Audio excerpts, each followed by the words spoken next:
up, guys. Come on. Good afternoon. So, to start off, wishing everyone a very happy and prosperous Eid. So, Eid Mubarak to all of you. I know we are all missing out on that delicious biryani, but we will have that when we meet in person. For Toastmasters, it's a dedication that they actually end up on a meeting on a Friday afternoon. A testament to that dedication again is that we have a long and rejuvenating Eid break of 4 days, and I see all of you have logged in for this meeting. So let's unmute ourselves and give all of us a round of applause for being here. So thank you, everyone, and bravo, exactly. Truly appreciate all of you being here. So to start off, today we have a great lineup, which is we starting off with the meditation. We have our opening session as well as two great education sessions, one on debates by the master debater DTM Sandeep. We actually have the debate after that, a rejuvenating break, another dynamic education session by the dynamic Toastmaster Patricia, and we have the closing and the awards. So, meeting etiquettes. We would prefer if all of you connect from the laptop and ensure your devices are adequately charged and connected to Wi-Fi. So use your headphones and mics to get the best sound quality and mute yourself when you're not speaking. And of course, find a suitable and quiet spot to attend this meeting. We have the code of conduct as well. Claps and appreciation are always welcome. Try to keep it to when the speaker's name is announced and after the speaker has finished his part. We don't speak on three topics, which are sex, politics, and religion, the taboo topics. And it would be great if your mobile phones are kept on either silent mode or switched off to enjoy the entire meeting experience. The venue for today is our virtual venue, which is Zoom. So always mute yourselves when you're not speaking. We have the option of chat and feedback, which will be on the bottom screen of your Zoom platform. So always feel free to give a personal feedback to any speaker. Today, I'm also playing the role of the timer. So I would request everyone to please pin my video. So how you can do that is go to my video screen, click on the three dots, and you can pin the video and ensure that you don't miss out on those timing cards. We have the option of sharing your screen. I know a couple of people are going to do that. How that is done is from the bottom of the Zoom window itself. And of course, we do have some virtual responses, virtual reactions, which are the thumbs up and the claps, which also can be found at the bottom of the screen. Today, we do have our Zoom meeting videos as well. And as you can see, we can choose our virtual backgrounds. Varun is already in space while I am still on Earth having my Division L background. So please feel free to choose a nice virtual background. And I would request all of you, if you can, keep your videos switched on as much as possible to encourage all speakers. Today we have the voting, which will be done for the best debate team as well as the best speaker. This will be done from the Zoom poll options, which I will launch at the given time. So SSY Toastmasters has a USP, which is that we are the only Toastmasters club in the world to have our meetings start off with a meditation. To facilitate that meditation today, we have someone who I call as the legend of SSY, and he has recently been awarded with the highest education title from Toastmasters International, the coveted Distinguished Toastmaster status. So please put your hands together and welcome with a thunderous round of applause, DTM Sudarshan Sheshadri. Thank you. Am I audible and visible to everyone?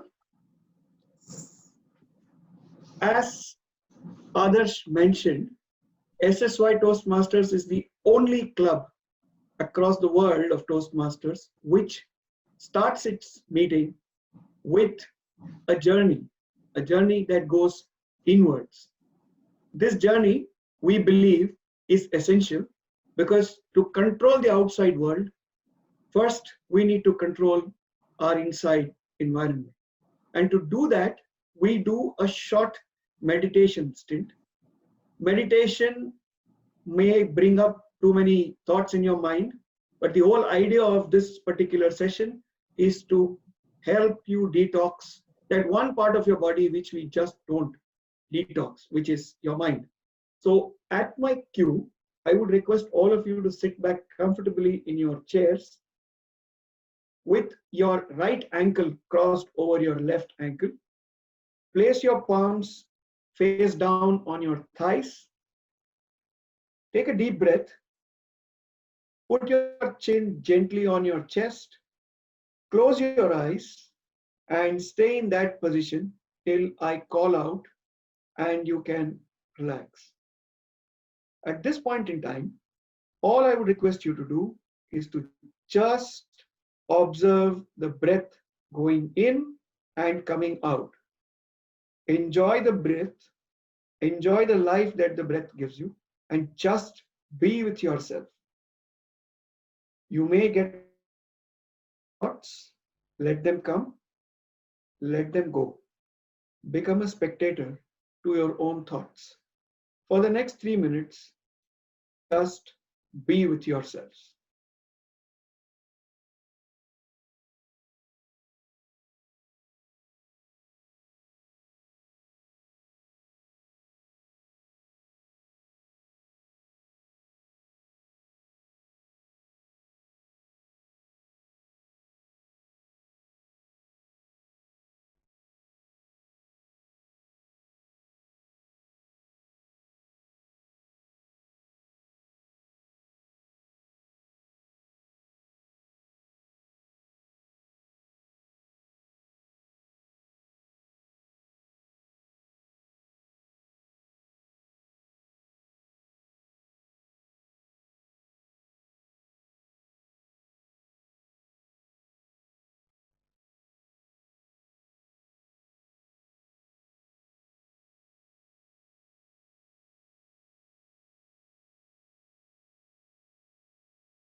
Ladies and gentlemen, now take a deep breath.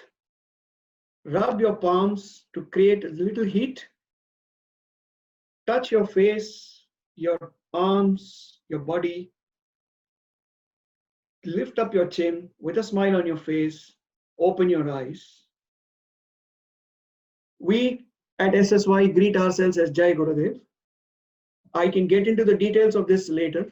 The whole exercise that we experienced over the last 3 minutes is an essential part of what we at SSY, who follow the science of silence yoga, believe is essential for us to proceed further in our lives. And this was a glimpse of what the SSY program does for all of us. So with that, without further ado, I would now like to hand over the stage, the virtual stage, to our dynamic past president and current VP membership for that unique session at SSY called Marhaba. Here is presenting the ever smiling, the ever charming Raji Nair. Raji, over to you. Thank you so much, DTM Sudarshan. Eid Mubarak to all of you. Marhaba, hello and a welcome, distinguished guests and Toastmasters. Welcome to SSY Toastmasters. I'm your VP membership, Raji Nair. Welcome home. Today's double bill session is going to be a great learning experience for all of us. Let me acknowledge the presence of our dignitaries and guests. To begin with, he is a committed, communicative, and collaborative leader, a leader who walks the talk. It's a privilege and pleasure to have you in our midst, our immediate past District Director 105, DTM Robin Anand. The best part is he's not only a guest today, but he is also a participant in the district, in our debate. Welcome, sir, to SSY Toastmasters. Thank you so much. A pleasure. She is a very spirited and committed Toastmaster, very approachable and open to suggestions. She believes firmly in the adage, when your club grows, you grow.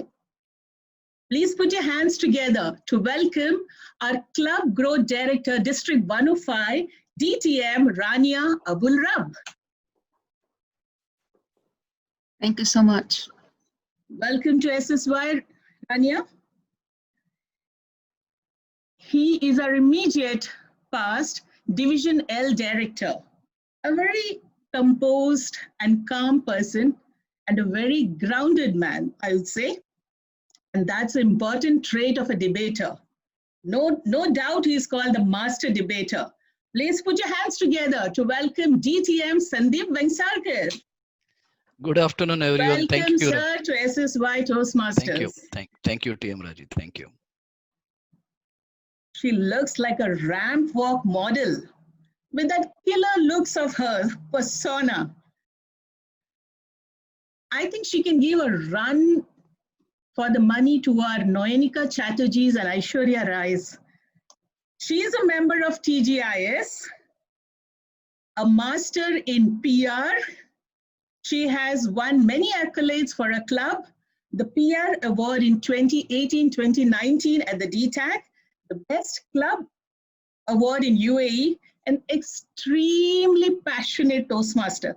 I emphasize that extremely because when you speak to her, it is so awe-inspiring. It's like she's a torchbearer of this Toastmasters program.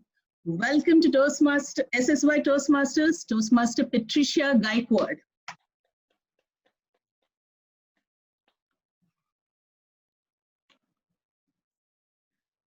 She has taken a number of leadership roles at club, area, and division level.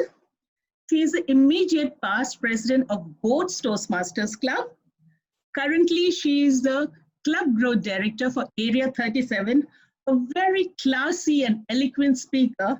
Please put your hands together to welcome DTM Usha Mohan. Usha.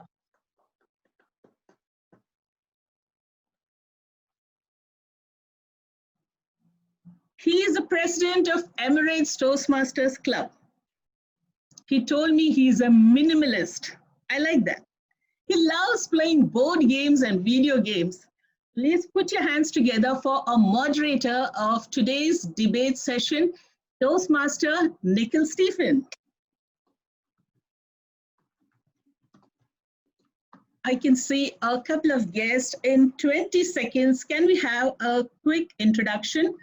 Prashant Raj, your name, what do you do, and what made you come to SSY Toastmasters? Hi, good afternoon. I hope I'm audible. Yes, you are. I'm the current president of Dreams Toastmasters Club of Area 24, and I had seen the invitation in the Area 24 XCOM group, and I was excited to be part of this meeting because of the educational sessions and the kind of energy which has been gone into making the posters, and you really reciprocated back. So I'm looking forward to the meeting. Thank you. Welcome to SSY Toastmasters, Toastmaster Prashant. Thank you. Toastmaster Anil, can we have your quick introduction, please? Am I audible? Yes, you are. Good afternoon, friends. My name is Anil Warang. I am the president at St. Mary's Toastmasters Club. Well, I mind my own business, but I decided to venture out today. I'm here because Toastmaster Raji has always been very gracious and inviting for the meetings at SSY. And I was very curious to know what SSY stands for. But I think DTM Sudarshan mentioned it a while earlier. So it has solved my initial query. I'm also here to watch the debate from the maestro, Sandeep, and see what double bill has all to provide to Toastmasters like me. Thank you. Welcome to SSY Toastmaster Anil Warang. I can see Stephen Thomas, our Division L Director. Stephen, are you there? Welcome to SSY Toastmasters. Okay, I think we can continue with the introductions later. I can see the red card. Yeah. Okay, with that, please put your hands together to welcome our exuberant president and MC for the evening, who is going to take the virtual stage from here on, Toastmaster Rajesh Menon. Thank you very much indeed. My dear Menon Toastmaster Raji Nair, VP membership, and that is such a wonderful, warm welcome. I feel welcome too, and thank you very much for that. And as I'm sure everyone else over here are. And on that note, let me just share my screen. We'll quickly run through a few points before we start this meeting itself. Just give me 1 second, please, while I look for my presentation. Where are we? Here we are.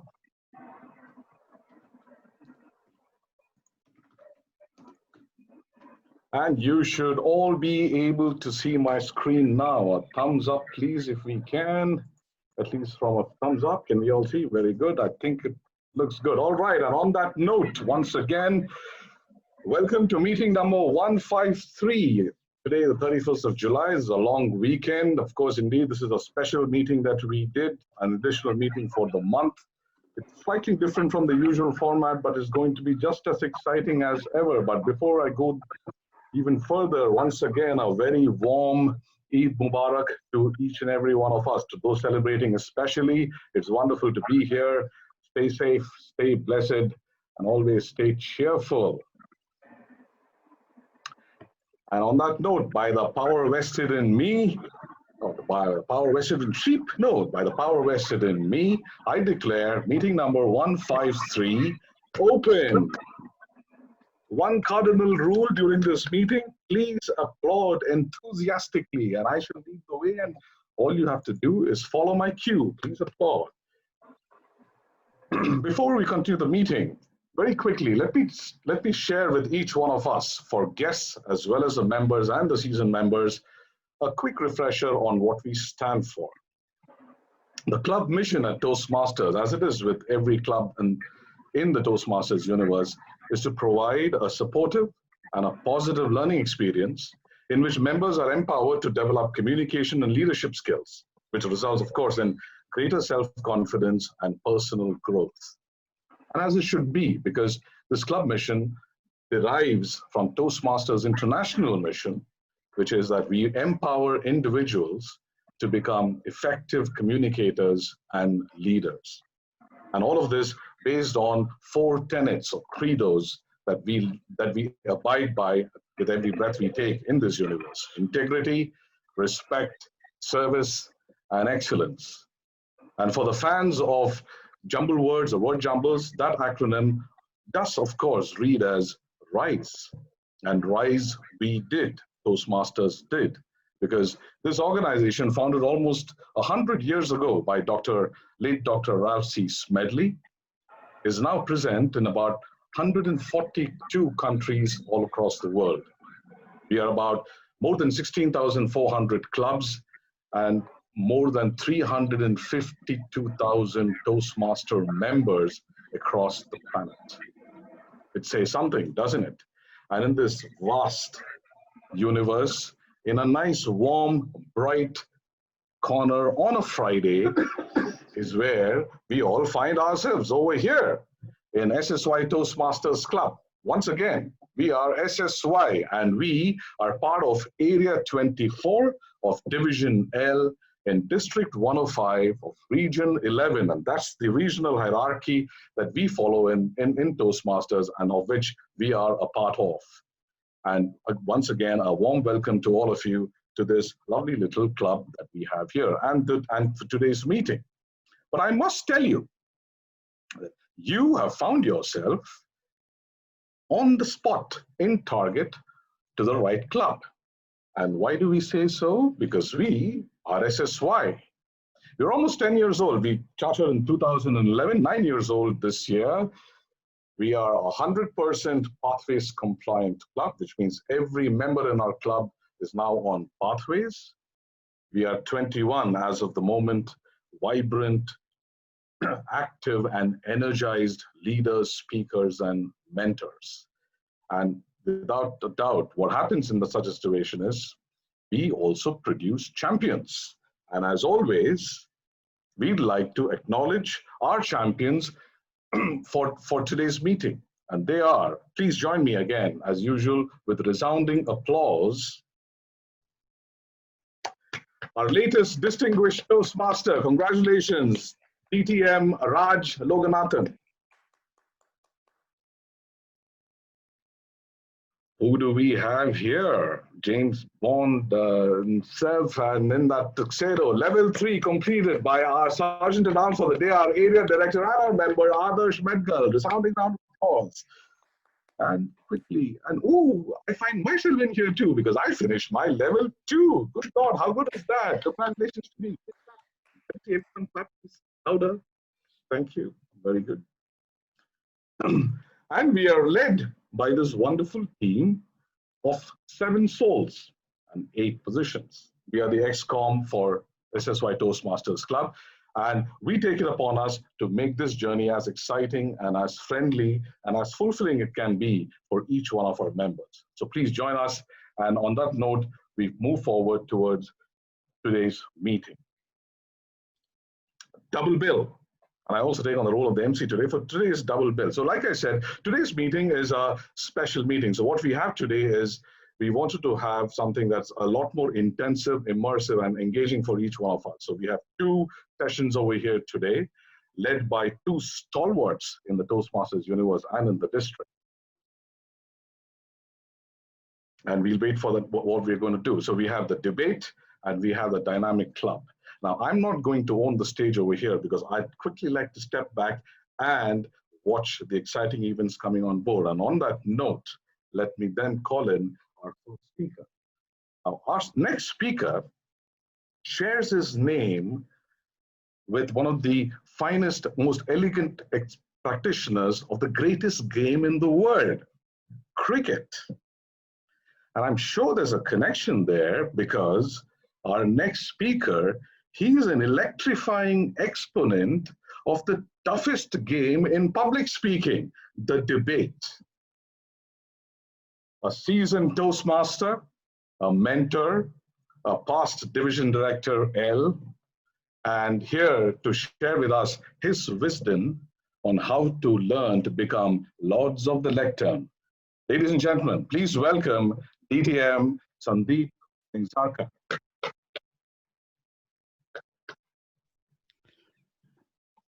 Thank you, Toastmaster Rajesh. You definitely know how to put pressure on a person, don't you?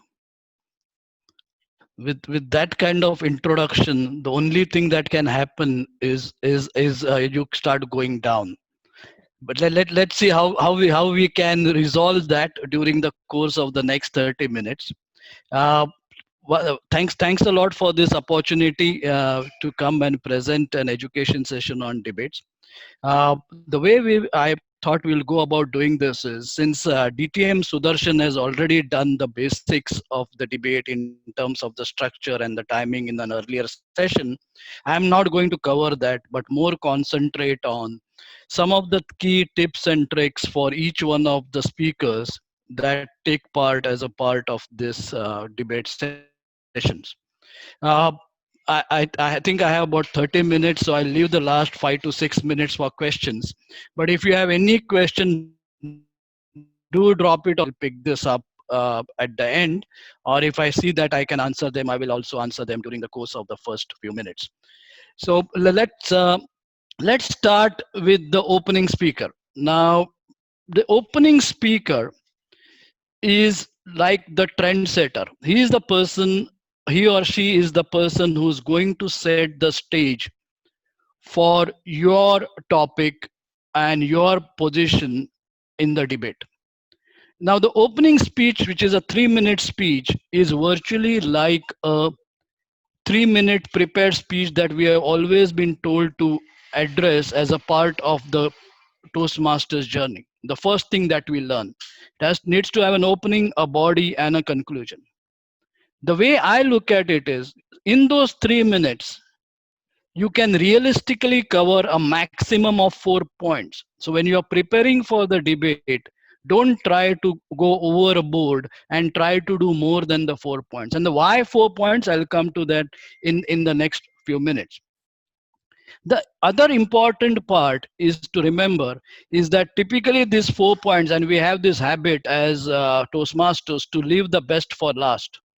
What I have seen normally is that by the time you reach the last, you run out of time, and your most impactful point which you wanted to end your speech with is you cannot complete. So ensure that you plan your speech and prepare your 3-minute speech effectively. Now let's get down to some of the details within our opening speech. The opening speech cannot be only a statement, a speech of statements. Every statement that the opening speaker makes should have a supporting. And when I mean supporting, it can be of 3 types, depending on the topic that you have. It can be a supporting of research, where you present research and statistics. It can be a supporting of incidents, where you actually present incidents to support your case. Or third, it can be a supporting of people or experiences. So all of these 3 can be a supporting. It does not need to be either or, it can be a combination, but choose those things effectively. And those supportings need to be important. Now, a few key tips on each one of these 3 supportings. When you choose research, ensure that you explain where the research came from. What is the date of the research? How was the research conducted? The absence of any one of these 3 can actually is fodder for your rebuttal speaker, and I will come to that later. When you are talking about incidents, talk about incidents which are more known worldwide rather than personal experiences. A lot of times people go into personal experiences, but as a part of the debate that can go against you. And again, I will cover that when I speak about the rebuttal speaker. And the third one is people. Again, talk about people who are well known so that you can bring that supporting as a part of your opening speech. depending on the topic, a lot of times it is important that the opening speaker sets the boundaries of the debate. And this is depending on the topic. Let me give you an example. There was a topic which was given to someone which said, financial education should be made compulsory in schools. Now, financial education is such a vast topic that it's important that the opening speaker, the first speaker to come in, actually shows what is the boundary and what is the definition of financial education. Otherwise, that thing can blow completely out of sync. The second thing, a second example is online education is better than traditional education. What is online education? So define the boundaries so you can control the flow of the debate effectively. And that is important for the opening speaker to do. Then we go on, there are some topics which are what I call as comparative topics. These topics are normally of the form, I give you an example before. Online education is better than traditional education. The moment you see this topic as an opening speaker of the negative team or as a negative team, you don't need to prove the reverse of the topic. Remember, the onus is on the debate is on the affirmative team and not the negative team. The only thing the negative team needs to prove that the statement is not good enough to be proven. They don't need to, in the example that I gave, they don't need to prove that traditional education is better than online education. They just need to, even if they prove that they are more or less equal, they have defeated the motion. And that is one thing, and this happens mainly for the topics which I call as the comparative topics. So this is the key things for an opening speaker.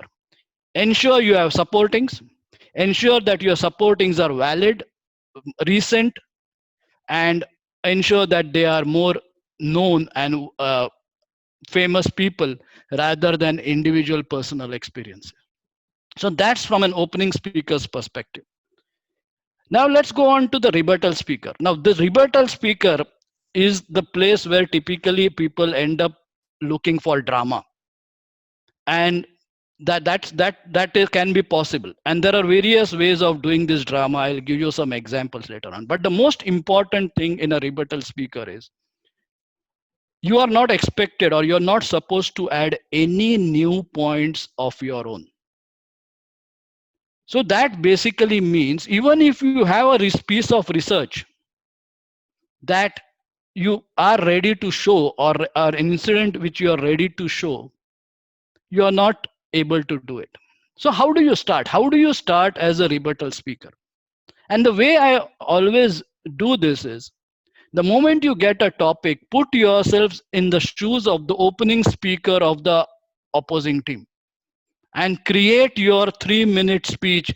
See, all of us know that the moment you get a topic, the first thing everyone does is goes to Google and puts the topic in and starts getting the points. Right? The most important part is, as a rebuttal speaker, do that. Look at the potential opening points that your opposing team speaker or the first speaker is going to come up with. To each one of these points, indicate what your rebuttal points are going to be. And this is your piece of paper that you have. After that, unless the whole thing goes absolutely awry, for most of the time as the rebuttal speaker, for you, it is a question of choosing from a menu. These are the 5 points I thought that the opening speaker will speak about. He spoke on these 3. On each one of these 3, I have my rebuttals already ready. So this is the one key thing that you have, and ensure that you refer when you speak.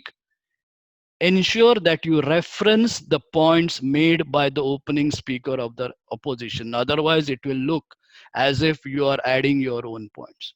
And you can be very, very subtle about this, or you can be you might have a research of your own. So how do you slip this in? Let's say someone has come up with a thing that online education is so and so because of this research. You can go in and say, yes, my dear sir, you said this, but do you know that there is this research which proves otherwise? The moment you link it to that opening statement, you are doing a rebuttal and you are not adding a point.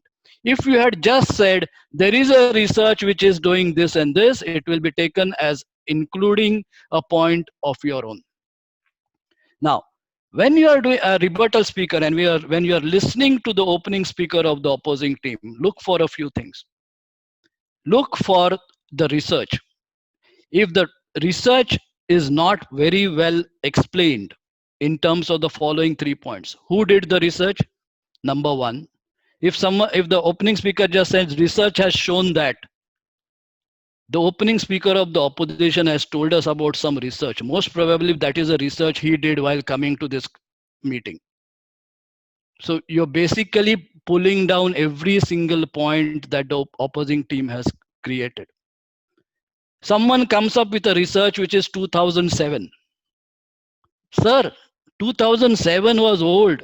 Today we are in 2020. This is the internet age. We are having online meetings. What is the relevance of 2007 to today? So the recency of the research. Secondly, the sample size. Someone comes up with a research which is localized to one country. How relevant is it? We are talking about a population of billions. Where is the relevance of an education system in US to what is in India? So these are the kind of points you need to look for as a rebuttal speaker. Someone comes up with a personal experience, right? And this is where it becomes a very difficult call for you to make as a rebuttal speaker. But if you are as nasty as I can be, you can basically say, sir, you gave an example of a personal experience, but what is your reference? You are just one person in this whole crowd. Are you a sample size for making this topic or proving this topic? So that's another way, the reason why I said avoid personal experiences can go against you. One other thing which always is a very interesting tool of a rebuttal speaker, and this actually happens in physical meetings, I don't think we'll be able to do it in online meetings, is we have this habit as Toastmasters to get audience involvement. So sometimes we ask a question, how many of you believe that online education is better? I have been in situations when the person is asked this question, there are two people in the audience who raise their hand. And if you are a rebuttal speaker who is observing that effectively, you can actually go and say, sir, you asked this question. Only two people raise their hands. Do we even need to continue this debate? So audience involvement and asking these questions is good, but sometimes it can backfire on you. And if you are an observant rebuttal speaker, you can actually bank on a lot of these things and use it effectively for your rebuttal. I say, as a rebuttal speaker, I always make this statement that as a rebuttal speaker, you have the right to be politely rude to your opponent. But important is politely. Use of any non-parliamentary language is a challenge. So sometimes I personally say, even saying that all that they said was nonsense is unparliamentary. So don't use those words, but use of non-parliamentary language is not right. Otherwise, naming opponents is not right. Typically, my learned opponent is a good, is okay, but don't individually point out a person. No individual descriptions or physical things that typically need to come up, but that's something that we learn as Toastmasters anyway. So this is the key things from a rebuttal speaker. Some of the other things, tricks that you can use to do a little bit of drama is the statements made by the opening speaker of the opposition were like a piece of Swiss cheese, full of holes. But then the onus is on you as a rebuttal speaker to show where they were full of holes. Just saying that full of holes is not good enough. And this is typically where the rebuttal speakers sometimes go. They make all the drama, but that is not supported as a part of the speech. And you can use this any way you like as a part of this. Look, as a rebuttal speaker, and also this is something for the opening speaker, is ensure that when you make the statement, when you repeat the topic the way it has exactly been said. If the topic says has school children in it, ensure that you're restricting restricting yourself to school children and not children in general.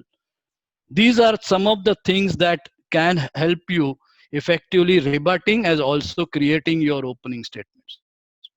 So that's from a rebuttal speaker's point of view. As I said earlier, the rebuttal speaker always ends up doing all the drama on the stage, but that drama needs to be controlled and also to be supported.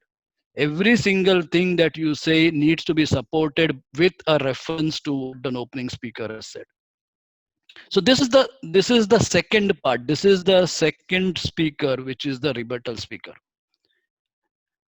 The third speaker, which is the closing speaker, who has 2 minutes.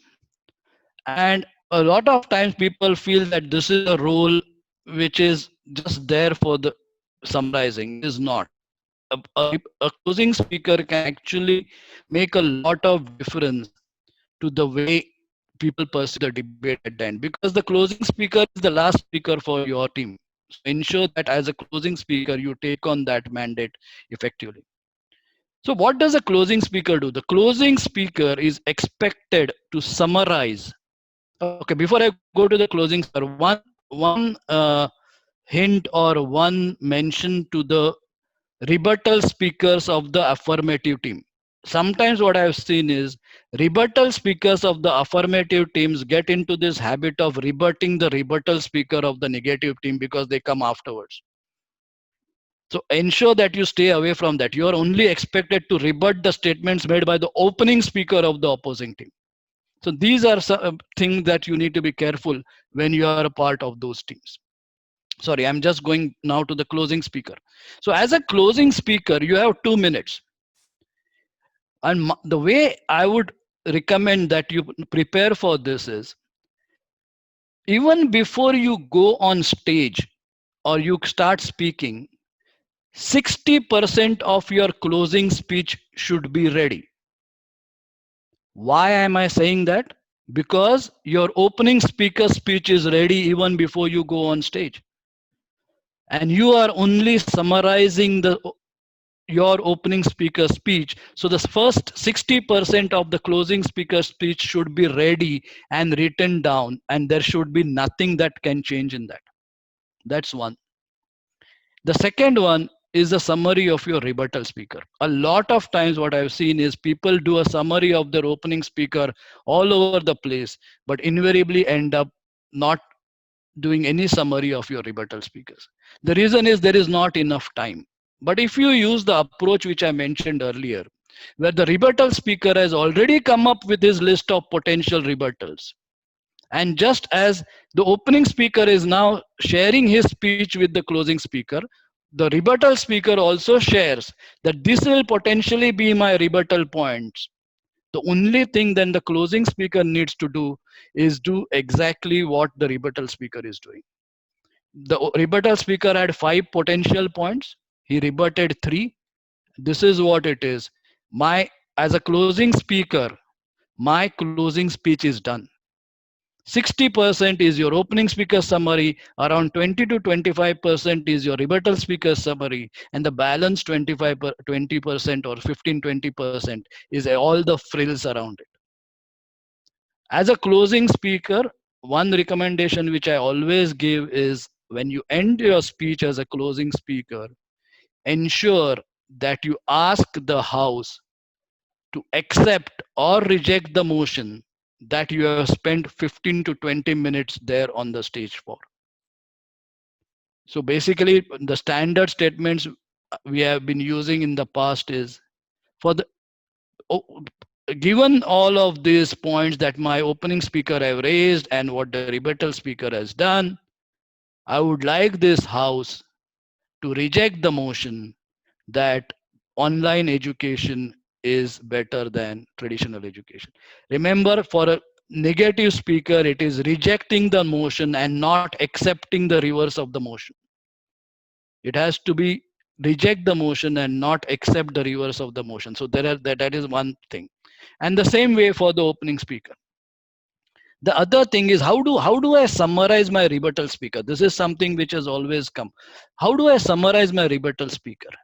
The best way to do this is, My rebuttal speaker has shown, going point by point into the arguments raised by the opposing team, that the research that they put up was irrelevant. The examples that they gave were irrelevant. If you have time, quote one of them, but you don't need to go into the specifics because you will not have the time to go through that whole thing in 2 minutes period. Choose 2 or 3 points from your opening speaker, maximum 2 points from your rebuttal speaker, and your closing speaker speech of 2 minutes is done. That's how typically you would construct your 3 things. The opening speaker is, and at the end of it, your debate, the 3 speakers who are debating should actually become a kind of a one single prepared speech, where the opening speaker is doing the opening and a part of the body, the rebuttal speaker is doing the rest of the body, and the closing speaker is the closing. So as a team, those 3 people are singing the same tune all over the place. If the if you are it, and this again comes back to that opening speech, the way you create the topic is, if your opening speaker is just taking a stand that both are equal, that's the message that needs to come across all the 3 people, because that's the way you can only come up worked as a team. So going back in summary, opening speaker, 3 to 4 points with relevant supportings. Supporting should be recent, should be things people know, and incidents which are more generic rather than specific to individuals. That's the one. Affirmative, the opening speakers of negative team and the negative team, you are there to defeat the motion, not to do prove the reverse of the motion. Number 3, it might sometimes be useful to define what the specific words are and what are the specific boundaries of the words as a part of your opening speech, so you can control how the debate progresses. So that's for the opening speaker. Second, the rebuttal speakers. You cannot add any new points. If you have to add any new points, be smart and link it to a statement made by the opening speaker of the opposing team. And I'm sure with practice, you will be able to link anything to anything. The next one, you can be politely rude, so use that thing as a part of your speech. Create a bit of drama, but don't let the drama overpower your content. Because if you look at the judging sheet, everything is about the content. And the important part about a rebuttal speaker is to create a doubt in the minds of the judges and the audience that the opening speaker, the points raised by the opening speaker were not valid points, and that is something that needs to be basically put in the bin. So that is the role of the rebuttal speaker. The closing speaker, the tip here is ensure that the summary of your opening speaker is ready even before you start the debate. There is no excuse not to have that, frankly speaking. If you have not done that, that means you are really not worked as a team. If the rebuttal speaker has really done the way he should be, has come up with the potential rebuttal points, and ensure that he or she has actually listed down the points, those are the points that also should get passed on to the closing speaker, who can basically then use them for the summary. As a closing speaker, ensure that at the end of your speech, you request the house to accept or reject the motion. Otherwise, what were you doing there for the last 15-20 minutes? You came there and you spent so much time. So please ask the house to accept or reject the motion. And this is typically the way you could actually run this whole debate between the 3 people. So that was what all I had from my canned part. If there are any questions, I don't think there is anything in the chat at the moment. So unmute yourself and we can take any questions that you want. Toastmaster Adarsh, how much time do we have? We have around 7 minutes now. Okay. Yeah. So any questions?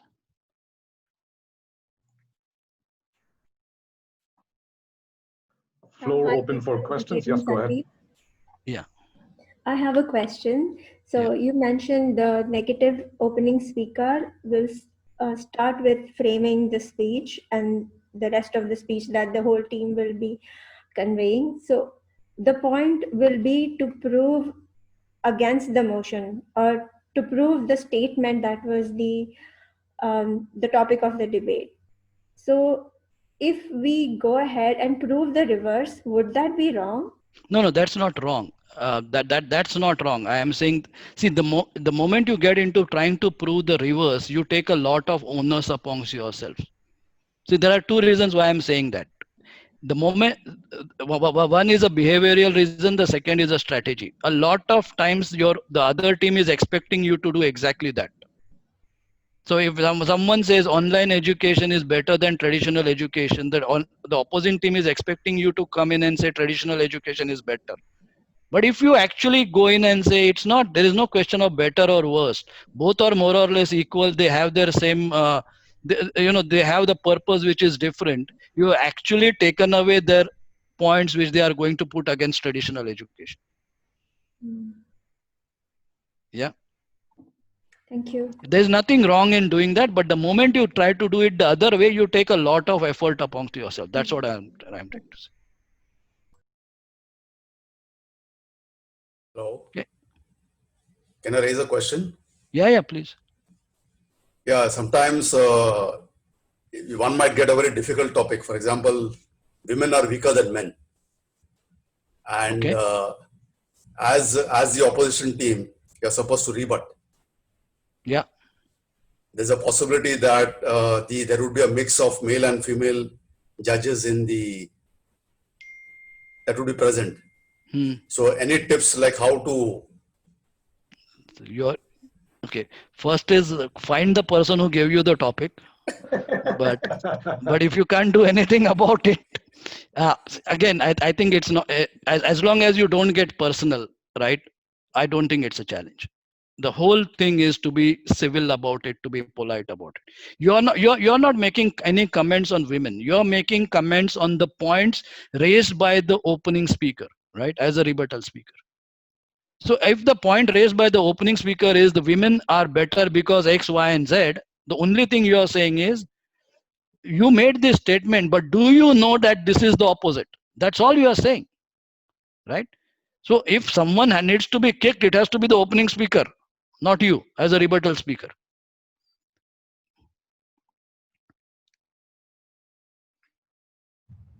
Okay. Can I have a question? Yeah. Yeah. In continuation to what Toastmaster Anil mentioned, sometimes some topics, once we try to debate, it can go like bringing some political points, or it can go like taking some taboo topics with respect to politics or religion, with respect to, especially with respect to politics. So how, as a judge, as a judge, how it will be taken? It will be counted. Yeah, frankly speaking, I think there are a lot of other people who can answer that question better than me. But as a judge, I would look at it as following, right? If there is no objection by anyone, I would really not consider it as a part of my marking, right? Because it's never meant to be. It is a taboo topic, number one, in this part of the world. And if the topic has been given in such a way that there might be political elements coming in, there might be other elements coming in, that should have been the onus of the person who is actually considered giving that topic. As a judge, I don't think that will be a challenge, at least for me. I think there are definitely different views on this, but that's what I would say.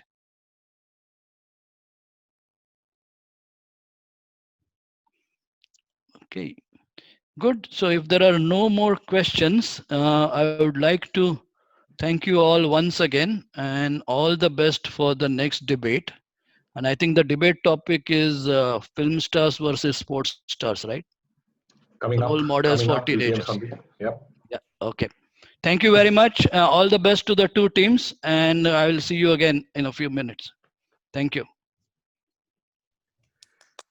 Thank you very much, DTM Sandeep, for that illuminating session. Always something new learned over there. And we will now go forward to the next session. Now, the teams have been preparing. So the next session is the actual debate itself. The teams have been preparing, but to conduct that session, let me call upon the leader of this section.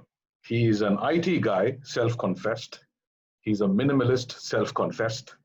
He switches things off and then he switches them on again. Please help me welcome the distinct, dynamic, dressed in black always, Toastmaster Nikhil Stephen. Thank you so much, Toastmaster Rajesh. Good afternoon, fellow Toastmasters, members of SSY, and guests as well. Thank you so much, DTM Sandeep, for that illuminating session, just like Toastmaster Rajesh mentioned. And I thought I'd share, or rather begin by sharing something that I learned during the last week. And it was in a similar situation where somebody said, how in a debate, if I'm in a dilemma, what if I don't actually believe in the motion? How do I speak? Something very similar to on the lines of what Toastmaster Anil asked as well. And I'm quoting him here. The response that he gave me was something that resonated with me and also something that I would keep. So I would like to share that with all of you as well. And he said, debate is the two of us exchanging ideas about our realities, rationally and using logic, in a bid to find out which side of our motion is closer to the truth. A debate should be an investigation into finding the reality closest to the truth rather than us sharing our beliefs. Now, this was his quote. It really stuck with me, and I hope that gives all of you a little bit to introspect as well. Good afternoon once again. Let me briefly run you through the format of this afternoon's debate so you know what to expect. There are two teams, one affirmative and the other team negative. Teams will give an opening statement with a duration of 3 minutes, following which the rebuttal speakers will give a reply to the speech, which will also last 3 minutes, and then followed by closing speakers from each team to give 2-minute speeches to conclude. Timers and participants, please note that for the opening statement, the green light will be indicated at 2 minutes, yellow at 2 minutes 30 seconds, and red at 3 minutes. For the rebuttal speakers, the green will be indicated at 2 minutes, yellow at 2 minutes 30 seconds, and red at 3 minutes. And lastly, for the closing speakers, the green will be indicated at 1 minute, yellow at 1 minute 30 seconds, and red at 2 minutes.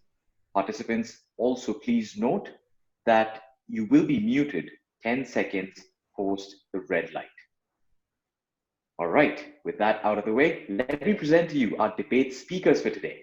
Representing the affirmative team, we have Toastmaster Bijo to open, DTM Robin to rebut, and DTM Sudarshan to close.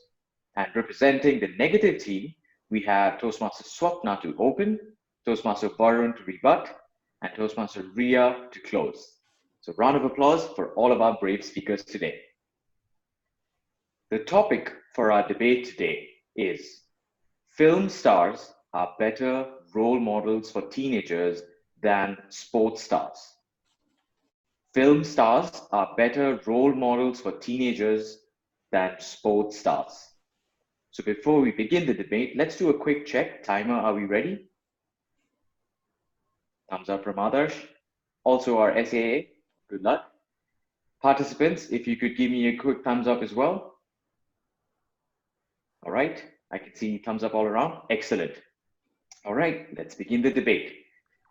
To begin, I would like to call upon the opening speaker from the affirmative team, Toastmaster Bijo. Over to you.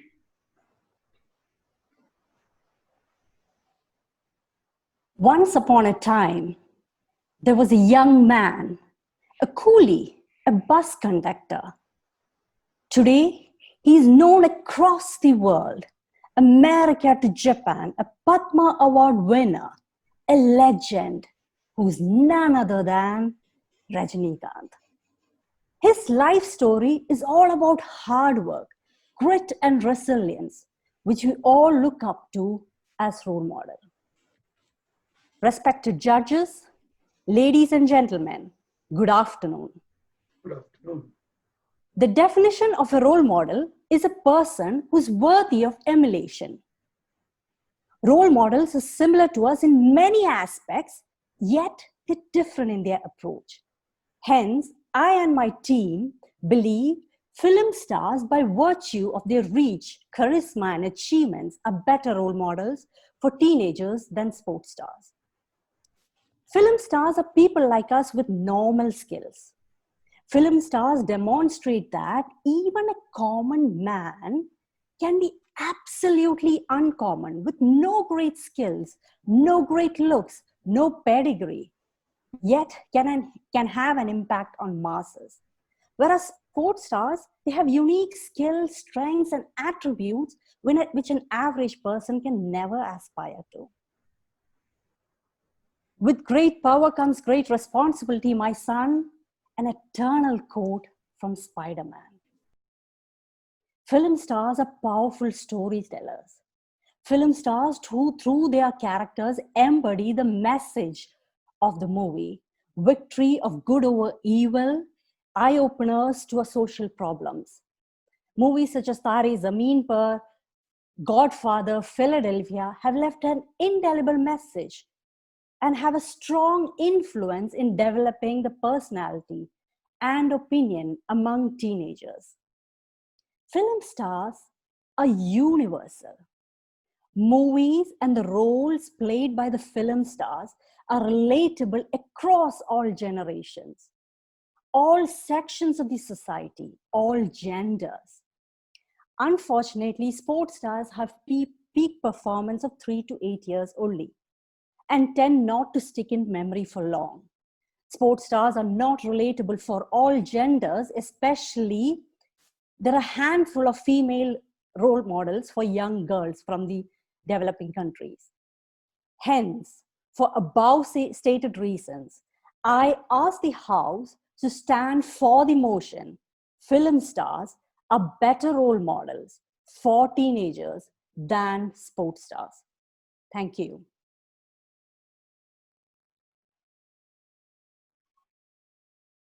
Thank you, Toastmaster Piju. We'll take 20 seconds for our next speaker to get ready with their camera and mic.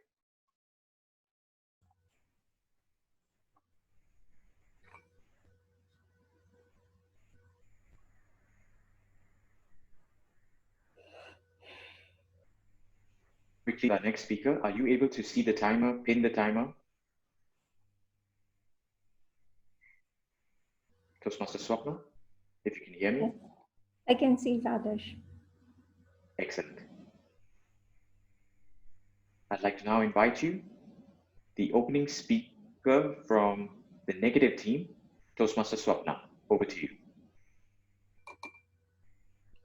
Mom, Dad, I don't want to go to college anymore. I want to quit college and go to a drama school and become the next Shah Rukh Khan. Imagine hearing this from your 16-year-old son who says that he wants to be the next Hindi film superstar. Oh my God, has my son lost it? Is probably what your first thought will be. Good afternoon, fellow Toastmasters and friends. My team and I, we firmly oppose the motion that film stars make better role models than sports stars. What is a role model, or who is a role model? A role model is someone who we aspire to become, who inspires us with who they are. The allure of a film star is based on make-believe, on the characters that they portray on the screen, the larger-than-life characters. The allure of a sports star is in how excellent they are at their games and the victories and glory that they bring to the country.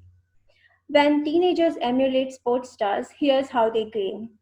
1, they learn valuable life skills whereby they learn how to set goals and achieve them. Most sports stars start very young. Novak Djokovic, who is the #1 on ATP men's singles currently, he started playing tennis at the age of 4 and started his international career at age of 18. This teaches teenagers that they should be consistent in pursuing their goals. They learn or they get inspired by sports stars with the spirit of sportsmanship. After every game, the winners and the losers, they gather together to congratulate each other on a game well played. This act teaches teenagers that though winning matters, playing your best matters even more. According to athletesassessment.com, they say that when students or young people join and take up sports, they are better able to manage stress, better at self-esteem, and when they grow up to be adults, they are better contributors to society. In a study they conducted in 2018 November, they came up to compelling statistics which said that 95% of Fortune 500 companies had executives who played sport in high school. In conclusion, I would like to say superstars influenced by the qualities they stand for, which is discipline, hard work, and consistency. Sports stars stand for being the pristine quality of having mind over matter, where film stars just don't matter. So we oppose the motion, and we implore the team to reject the motion as well. Thank you. Over to you.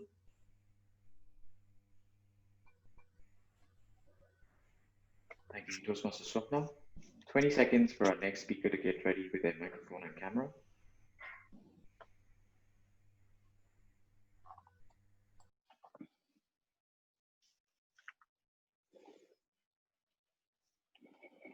Now I'd like to call upon the rebuttal speaker from the negative team, Toastmaster Varun. Toastmaster Varun, over to you. Thank you, moderator, Toastmasters and guests. Very good afternoon to you. The topic for today, let me just emphasize this. Film stars are better role models for teenagers than sports stars. The important words there are teenagers. Now, I just need to drink a little bit of water. If you can see it on the screen, well, if you can't, bad luck. You see, Toastmasters video's argument of having Rajinikanth in Spider-Man is something very hard to swallow. So I had to really literally gulp it down with some warm water. Let me start with a question to all of you. What makes a quality of a human? Now we say this to all our kids and children, especially teenagers, to be a sportsman spirit. You see, sportsmen have the ultimate goals of winning. Underneath the goals, they have daily habits. Underneath the daily habit, they have actions that they take for not for few days, few months, but few years. Of course, the ultimate goal is to win. Sometimes they do not win, but they win the hearts of millions. And unlike what Toastmaster Vijay said, that their memory goes for the next, after 3 to 8 years, I find that very, very irrelevant and baseless. Because P.T. Usha, for example, has imprinted the hearts of millions, where we have aspiring athletes from India now winning medals. Once you become a star, you start from a scratch. Sachin Tendulkar, Virat Kohli, they had skills and talent. Unlike what they had, or they tried to portray in front of the camera, they came on the screen, they made sure they came every single day, not for 10 years, 15 years, but 25 years in the case of Sachin Tendulkar. And he believed in 3 key things: belief, constancy, and discipline. BCD, belief, constancy, and discipline. Isn't this what we would want to tell our teenagers then over a movie of a Godfather? A Nike ad, one shade, which we have in the group. Nothing can stop us if we can bring things together. Teamwork is the key. To conclude, I would ask the opposing team to understand that they may would want to pause the Netflix or the movies and serials and understand that they themselves can be good role models for their own children. I would want to say to my kids, sportsman spirit. It's not about being a superhuman like a Rajinikanth or a Spider-Man. It's about spirit. Spirit is what makes us humans. Human. Need I say anything more? And I strongly oppose the topic. Over to you, Toastmaster. Thank you, Toastmaster Varun. 20 seconds again for the next speaker to get ready with their mic and camera.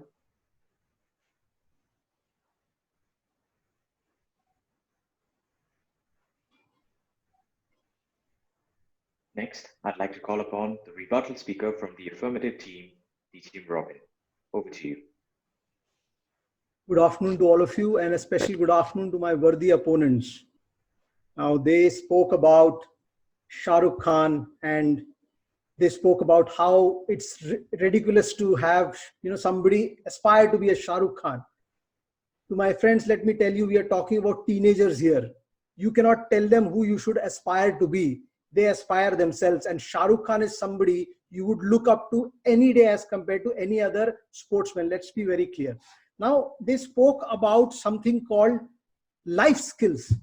Now, we are looking at a life skill which is like a superpower when we talk about these actors. They are combining the strength of a rhetoric, storytelling, and above all, the impact of telling you what is right and wrong, and that leaves an indelible impression on the minds of teenagers. So some of these movies are so deep ingrained, and also the repeat value. We don't see the movie once. We keep seeing our favorite movie again and again. Now, coming to sportsmanship, I mean, are you really kidding? These parents today tell these kids, you need to win every match you play. It's not about sportsmanship anymore. And if you look at the sportsmen today, the examples of performance enhancing drugs, of match fixing, just tell you about their rage and the aggression to win, and also the commercial aspects involved in a sportsman to actually make a difference. So there is no more sportsmanship. Virat Kohli smirks at an Australian batsman. He doesn't do it just because he wants to be a hero. He does it because he wants to win the match. And negative emotion we don't want our teenagers to have. We want a better influence. And when you talk about actors, they storytelling where there is a winning of right over wrong, of good over evil. That is exactly the messaging that goes through, and their power and ability as with the rhetoric and the embellishment of music and art makes the story so strong that a teenager cannot ignore that storyline. It just goes into his mind. And then our opponent spoke about some athleteassessment.com. I'm hearing it for the first time, and we don't even know what the sample size is. We don't even know website existing. Is it being created by one of them or maybe somebody else? I have no idea. So what are they talking about? There's no research. And let me talk about the most important point, the reach. Universal. Everybody watches it, be it a boy or a girl or a father or a mother, they watch it together also. So there is a lot of things there when you are watching a movie star. He is not just representing his own skills, but a skills of a plethora of amazing people that comes to fruition when he's speaking. Thank you so much. So we totally support our motion that actors are much more influential. Thank you.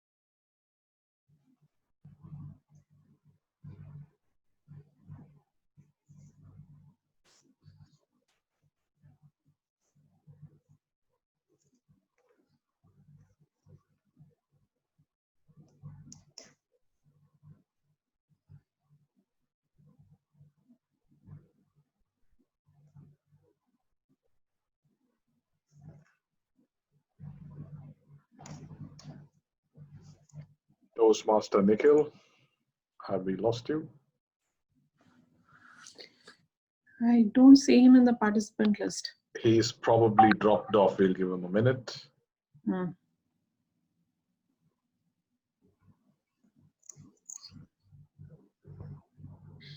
Can we call the next speaker?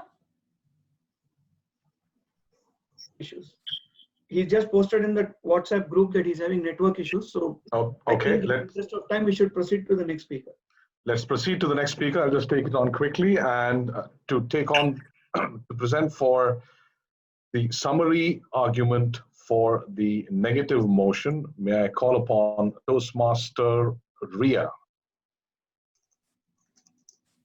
Shall I start? Yes, please. Okay. What you see is what you get. Good afternoon, everybody. Film stars are better role models for teenagers than sports stars. We firmly oppose this notion. Our opening speaker has emphatically substantiated our points with enough explanation, data, and examples. Like she gave us example of Novak Djokovic, who is a tennis player right from the age of 4, who started playing and went on to start his international career at the age of 18. This highlights the life skills that every teenager can learn from a sports star, that is setting goals and working hard and consistently. Secondly, she reminded us how the teams congratulate and shake hands with each other, whether they win or lose the game. This teaches sportsmanship spirit. She gave us the statistics of athleteassessment.com, and she did state them here also, which says that sportsmen and sports teaches us valuable life skills like lifestyle, manage stress, gain greater self-esteem, and a person can become better contributors to society as adults.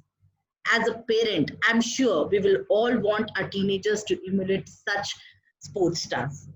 It was clearly evident that our rebuttal speaker refuted most of the points put forward by the opening speaker of the opposite team. He gave examples of PT Usha, who has won everyone's heart. She inspires teenagers through her hard work, consistent effort, belief, and discipline. Yes, I'm sure we all want our teenagers to imbibe these qualities. He gave us example of Sachin Tendulkar, who works hard and masters every move as required for the sport.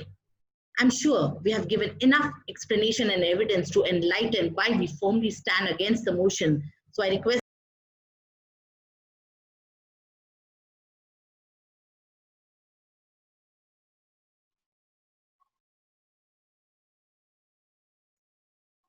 Thank you, Toastmaster Ria.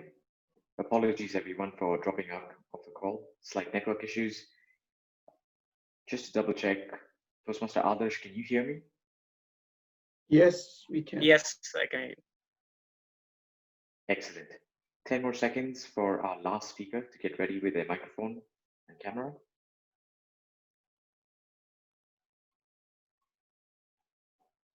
And thank you, Toastmaster Rajesh, for stepping in. Now I'd like to call upon the closing speaker from the affirmative team. Toastmaster Sudarshan, over to you. Thank you. Good afternoon, members of the House and judges. Let me reiterate the stance that my group and I have. Film stars are indeed better role models for teenagers. As our opening speaker very eloquently and eruditely pointed out, with great power comes great responsibility. Such universal values, which can be absorbed, imbibed, and in fact practiced by every single teen across the world, is what film stars stand for. Film stars, by their sheer example of what she quoted in the beginning of Rajinikanth, are emulatable, repeatable examples every teenager can aspire to and emulate. And that's what she reiterated when she gave that example. He also went on to further state the universality and the appeal that film stars hold across a wide spectrum of people. It cuts across genders, it cuts across age, it cuts across all forms of barriers. She also went on to point out that it is not just in the abilities, but in the choices that film stars make where teenagers get inspired. Our rebuttal speaker completely decimated the arguments of the opponent's team. The first thing that he said, which sticks to mind, is the fact that their entire basis was not researched and there was no credible evidence to prove their points. He also went on to talk about the fact that while sports and sports stars perform, there is a huge element of commerciality and a bigger element of negative influences of drugs and steroids, which taint the sporting world altogether. He also further re-emphasized the fact that there are movies which cut across all barriers and inspire by a plethora of skills that they demonstrate.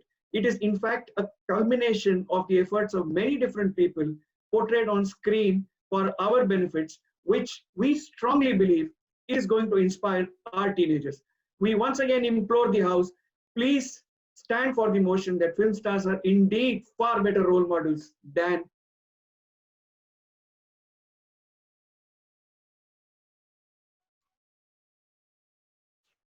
Thank you, DTM Sudarshan. And with that, ladies and gentlemen, we have reached the end of our debate. Up next, we will have a quick poll to decide the winner of the debate and also the best speaker. Please correct me if I'm wrong, Toastmaster Others. Yes, so I will show the poll right now.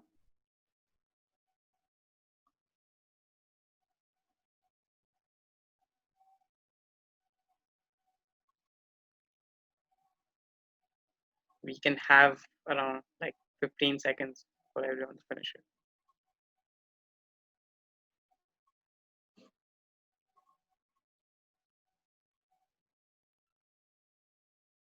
Last 5 seconds.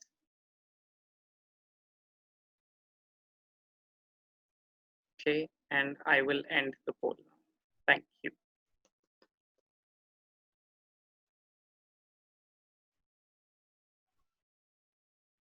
And we have one more poll, which will be for the best speaker. So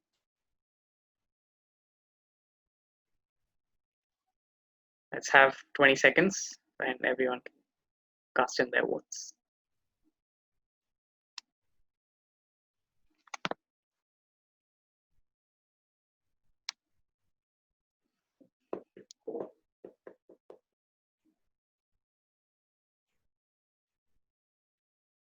Okay, and the last few seconds, let me end the poll right now. Okay, so thank you very much. Over to you, our MC Toastmaster Rajesh. Wonderful. Thank you very much, Toastmaster Nikhil, for handling that so suavely. Thank you very much, debate teams. Oh my goodness. Number one, it was such a difficult task to vote on that one. Number two is, I wouldn't want to be in any one of those rebuttal teams anytime soon. But I've made my decision, please. And it's what this is. It's not film stars. It's not athletes. I know who are the best role models for teenagers. Any guesses? The Toastmasters, of course. Come on. I mean, like, there is no debate about that. Thank you once again for a wonderful session, everyone. And I'll now hand over the stage to DTM Vengsarkar. Did I say that name? DTM Sandeep. DTM Sandeep, I hand over the stage to you for your evaluation of how this debate was. Both the speakers did a good job. Both the rebuttal speakers did a good job of referencing every single point that was there. But I specifically liked the point which DTM Robin made about that one website. And I think that's also points us to what we need to do as an opening speaker. When we are coming up with a website which we might not have heard regularly before, it might be worthwhile just to give an explanation of what the website does as an opening speaker. If that had been there, he would not have had that situation. See, remember one thing, the rebuttal speaker is going to rebut anything that you say anyway. It's our job as opening speaker just to make it a little more tighter. That's all. It is a rebuttal speaker's job to rebut. They will do it. Whatever you say, they will do it. So those are the rebuttal speakers, both of them did a fairly good job. The important point that the rebuttal speaker of the team negative brought forward, which was the point about teenagers. But after mentioning that point, Toastmaster Varun, you did not use it to the best of your advantages, right? You could have said, how is Rajnikant relevant to teenagers? You have not told us about that. How is everything that you have said relevant to teenagers? You have not said everything about that. The fact that you did not do it is anyway, your team also did not do it, right? So if you could have used that very effectively as a part of your rebuttal thing. The other thing you could have done is you guys were making statements on this thing. The one good point which you did was the example of PT Usha. Because one of the points which was there in the opening speaker of the affirmative team is that they are only for a specific period of time and they go away. But you brought in that point about PT Usha, right? You could have brought in a few more examples of people who have been there. for a longer period of time, right? Who are still known. We still know Bjorn Borg, we still know John McEnroe, right? So some of these things could have come as a part of your speech, but I think that is one good thing that you did as a part of your rebuttal. Closing speakers, I think both closing speakers did their job very well in terms of following the rule book of summarizing what they should have been summarizing. Toastmaster Ria, I think because she went into a little more detailed on her opening speaker's summary, lost a bit of time. But otherwise, she was following the rule book, and I think before she lost time, she got into that mode of actually asking the House to reject the motion. So all that was done. The only thing is you don't need to get into that level of detail as a summary speaker. You could have just said and left it at that. DTM Sudarshan actually a copy that was a copybook closing, right? 1 2 3 1 2 3 hence close. It is like when we were in school, we were asked to say give reasons why, right? That's what DTM Sudarshan did. My opening speaker said this, my rebuttal speaker said this, finished, and hence ask you to do it. So that is a copybook style closing. So very well done there. So in a nutshell, I think you all the 6 speakers got an idea of what the debate is. If I were to summarize, next time look for the specific things and actually structure that in a way whereby it is we say, right, prep for table topics, position, reason, example, position, right? That has to that would have potentially helped you as a part of your opening speeches.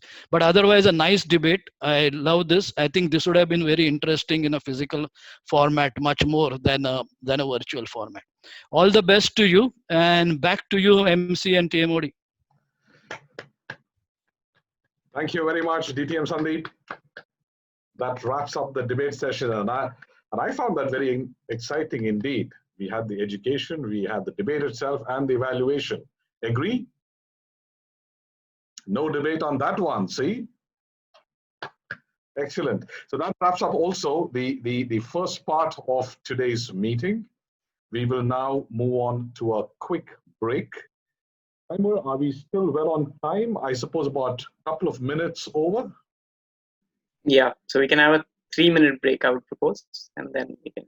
The timer has spoken, and I have no say on that. 3-minute break. Please stretch, mingle, and please stay on board over here too, because we will banter, we will speak with our guests who have not been able to introduce themselves. Toastmaster Raji, and we all are very excited to know who else is here. Over to you, Toastmaster Raji, and please feel free. It's a 3-minute break right now, and please be around. We'll start in 3 minutes. Toastmaster Raji. Yes. Yes, Rajesh. Thank you. So, DTM, Raju Philip. Yes. Can you have an introduction, please? Yes, Toastmaster Raji Nair. I am DTM Raju Philip, and I have been in Toastmasters since 2004, and I was the charter president of Riyadh Malayalam Toastmasters, which was started in 2013. It's one of the first Malayalam Toastmasters in the world. And I was a member of Riyadh Toastmasters for 16 years. Now I am back in India. I'm from Kerala. And this, if I am telling about the meeting, it was a great experience for me because it was a debate. It was not often seen in Toastmaster Forum, but it's very, very innovative, and the performance of all speakers were good standard. Toastmaster Raji Nair. Thank you, DTM Raju Philip, for your feedback, and welcome to SSY Toastmasters. Yes. Toastmaster Aruna Fonseca. I hope I pronounced it right. Yeah, hi everyone. Yes, you are correct. I'm from. I'm the treasurer for the SLP Toastmaster clubs. So this I see in the WhatsApp there's a debate. See, I'm really new, not that much new also, but not being continuous meeting sessions because of the due to busy schedules before. Now I think the COVID has given an opportunity to us to link each other wherever you are. So it's a good experience for me, especially where the position, the Varun, and I was so impressed with Varun and the Priya women. I learned a lot from them. Thank you. Thank you so much and welcome to SSY Toastmasters. Padmaja Dilip Kumar. Padmaja. In 30 seconds. Oh, good afternoon. Good afternoon. I'm sorry, is it okay if I keep my video off? Yes, but we would love to see you, Padmaja. So just that, I mean, thank you. I saw your posters. Those are just amazing posters out there. And looking at those posters, anyone would want to come and watch your meeting. And that's how I went. And yeah, it was a wonderful session, especially DTM Sandeep Vengsarkar's session was totally mind-blowing, I have to say. And of course the debate. So I watched the first part of it, and I'm looking forward to see the second session as well. So, and by the way, I'm from Royals Toastmasters and Sharjah Toastmasters. Thank you. Thank you for your feedback and welcome to SSY Toastmasters. Prema Putinha. Toastmaster Raji, I'm sorry to cut in. I think we should proceed because we have another session, but we can definitely have the interactions after the meeting. Sure. It's up to the president, but this is my suggestion. So, yeah. Hey, once the meeting is done, yeah. Yeah, let's keep time. And it's also if we need another excuse for all of us to stay on board until the end of the meeting, and we'll still continue the conversations after the meeting. We still want to know each one of us. So surely, yeah. Let's move forward in today's meeting. It is still exciting. I would have liked a longer break. I always like longer breaks, but that's fine. I came bounding back because we've got more excitement on board for the next 30 minutes. Now, when I asked this fair maiden to introduce herself, she first said, I'm a mother of two sons. And that was incredible, serendipitous even. Because who better to talk about nurturing growth in a club, which is what she's going to speak to us about over the next 30 minutes, than a mother. And there's another quality about our fair maiden, and this is something that I picked up from social media. It's probably one of the most apt, again, most serendipitous social media handles that I've seen in a very long time. She calls herself the Mindful Maiden, and I'm not going to steal her thunder. Yeah, she's the Mindful Maiden, and I'm not going to steal her thunder. Please put your hands together with rousing applause for Toastmaster Patricia.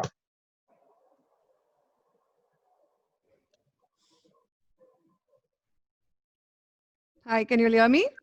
Yes, we can. Hey, good afternoon, all you awesome souls. Now, before I begin about the what and how of a dynamic club, let me tell you my why. Why I strongly believe in this program, why I never miss an opportunity to spread awareness of this awesome program. This was me until 2016. I suffered from severe stage anxiety, and I'm not even kidding when I'm emphasizing on severe. I will play a short video now. It's around a minute something. Let me just stop sharing this quickly and share the video. All through my growing years, I suffered from severe stage anxiety and avoided every opportunity that put me in the spotlight. I knew I was limiting myself and not achieving my full potential. A friend recommended I attend a Toastmasters meeting as a guest. Now, at that point of time, I could have either continued to remain in my comfort zone or face my biggest fear head on. I decided to do the latter and joined TGI's Toastmasters Club in June 2017. And this is how my journey began. It was your first experience of embarrassing yourself. Your first experience, right here. I'm not too well, I'm not a great public speaker at all. Like everybody knows, I'm very good in my comfort zone, but in front of the stage, I'm horrible. So putting me on the spot is like the worst thing to be doing. So I'm looking forward to give my icebreaker speech. Finally, after 3 months of joining this. So when she said table topics, I was like the first one to look down. She must have picked it up. Okay, so I'll stop sharing this. Yeah. I don't know if it was only me, but I wasn't able to see the video. But go ahead. Oh, sorry. We couldn't see. We couldn't No, see. we Now, couldn't see the video. now we can see. Now we can Video, see. couldn't, Yeah. video couldn't see, but the screen can be seen now. Okay, but did you hear the audio on the video? Yeah, Audio is not very clear. Ah, okay. Never mind. I will send you the video later. That's it. Okay, so this is 2017. That's when I joined the Toastmasters. Okay, why am I not able to hit? And 2018 is where my journey began. So after being committed for a year, I went and co-hosted a division contest with around 200 people where I couldn't even face a club audience. After I took up the leadership role as VP PR, I was completely committed and dedicated to succeed. And this is what Toastmasters requires. It's not about joining the program. It's about complete commitment required to achieve your best. After doing these, I also won my Competent Leadership Award after 3 years of the journey, and along with my Triple Crown Award. And I finally hosted a podcast this year. And it's this program is basically a validation of how important this Toastmasters session is for me. Now that I've finished my why, let me tell you about why you as guests should join Toastmasters, why you as members should raise awareness of the program. This is quite the obvious one, right? Effective communication leadership skills. But what you really need to know is how Toastmasters program teaches you how to communicate effectively. So you have a speech which is of 7 minutes. A 7-minute speech would usually take around 1,000 words. You learn how to create an impactful speech in using a limited amount of time with an opening body and closing. This also helps you in your corporate world. You know, when you're speaking to senior stakeholders who really don't have the luxury of time to listen to or to read long messages, this is where it comes into place, where you learn to speak and say the right thing in a limited amount of time. Now, if you have poor listening skills and limited attention span, taking an evaluator's role is an awesome job. It will help you develop this skill set. And the more speeches you evaluate, the better you get at writing your own speeches and your own scripts. Now, taking up an XCOM role basically helps you develop or hone your leadership skills. Toastmasters is not just about public speaking and leadership. It also helps you develop skill sets which is outside these two areas. So for example, because of COVID and the downtime that I had, I realized I could learn about podcasting. I was completely clueless about podcasting until June. I reached out to fellow members who already hosted podcasts, and I learned a skill and I implemented that. So you learn so much more outside your Toastmasters program. Toastmasters is a platform that will help you learn at your own pace. It is the most safest, friendliest platform you can ever get. It is extremely supportive and it pulls you onto the success bandwagon. And the cost of the skills you learn and the connections you earn is absolutely minimal. So how do you create a dynamic club? And who's responsible to create a dynamic club? It is the leaders, the XCOM, and the members. So for me, these creatures epitomize teamwork. It is very important for the XCOM to work cohesively as a team. 7 souls led by an energetic and a dynamic president, a dynamic team. You have all the ingredients it requires to make your club successful. So leverage on each other's strengths, work around each other's weaknesses, fill in each other's roles as and when it's required.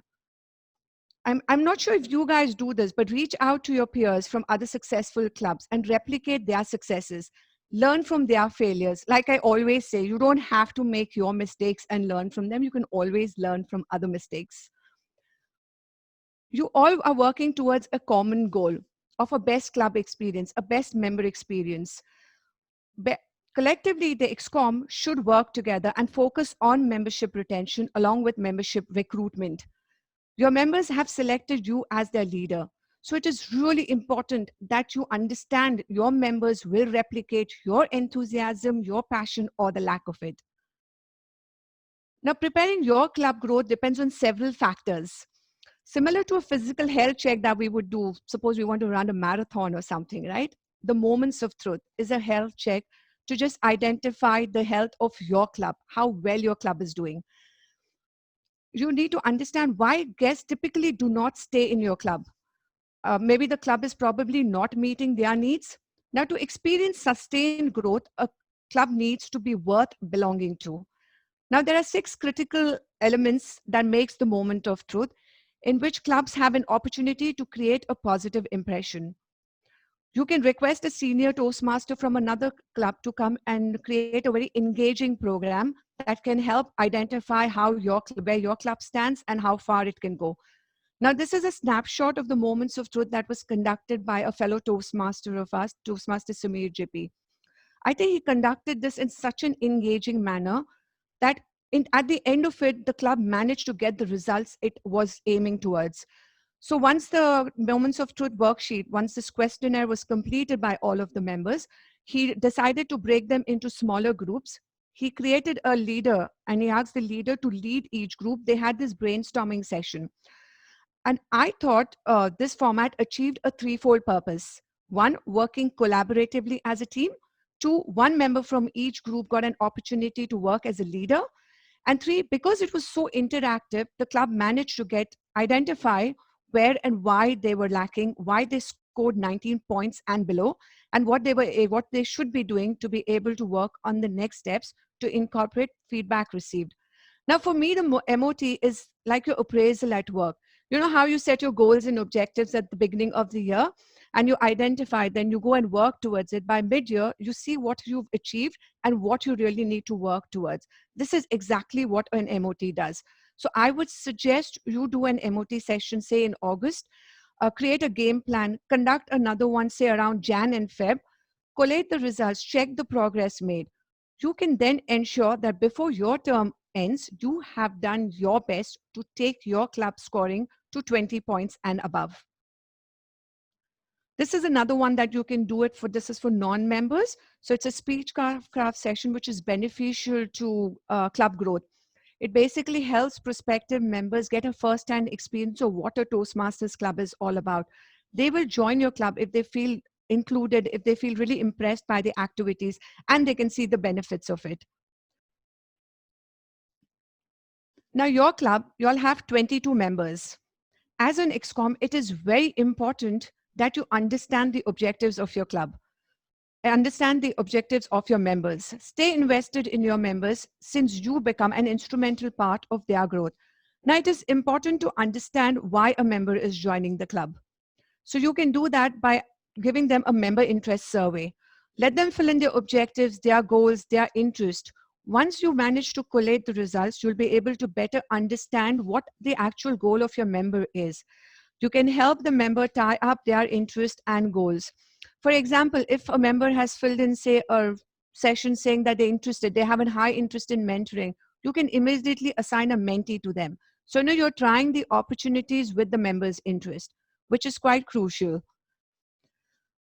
Inclusive environment, and I'm a strong believer of this. It is important to ensure your club has a very inclusive culture. There should be no groupism, no silo approaches. This is not Bollywood. This is Toastmasters, which promotes inclusivity for professional growth, for personal growth. Now, the TMODs should also make it a point to create and organize meetings which is inclusive, where you get maximum participation from each members and the guest. Now, along with the education sessions on Toastmaster-related materials, you can organize keynote speeches. You can invite leaders from, say, industry specialists, and on current situations, they can give keynote speeches. That can be another very interesting way of creating an environment. You can organize open house, joint club meetings for cross-club collaboration. Now, growth is not only numbers. It's not moving from X to, say, Z. growth is also about the members' growth. Member retention is as important as member growth. Members will remain loyal to your club and speak highly about the club if they feel that they are part of an extended SSY family. Mentoring. This is extremely important since mentors help their mentees grow. Now, I have a podcast on mentoring where I got 3 of our stalwarts from the Toastmasters fraternity who are amazing mentors themselves. You can listen to it, how they explain how mentoring is a two-way process where the mentors learn from the mentees and the mentees learn from the mentors. It is very important to track the progress of your members. The more invested you are in your member growth, the more happy you feel as ExCom that you've been instrumental in your members' growth. Now, we, as an ExCom, we had created this tracker where we had 62 members on that. So you have 22 members, which shouldn't be a huge task. So all the members that were highlighted, basically we understood that they hadn't taken up any roles at all. So we divided the names between the ExCom and we called each of them just to understand what was happening. Why were they not taking up roles? How we as ExCom could help them. You know, maybe some people just would need a nudge. Some people may just have other issues which you cannot really do anything about. But at least you understand and you ensure you groom your members. And you need to also ensure from now itself you are grooming your members to take part in contests, in debates. Now, all these 22 members are brand ambassadors of SSY. So lead your brand to be victorious. Now, recognition is always a two-way process, right? Where ExCom, you recognize your members' achievements, you post everything on your club, area, division level, and you also incentivize and recognize members when they bring in guests. You know, if any guest is converted to members, recognize them. And a note to the members, your ExCom works really hard. You know, what you see right now in these meetings is just a finished product, but there's so much of work that goes beyond this, behind the scenes, and especially with these digital meetings.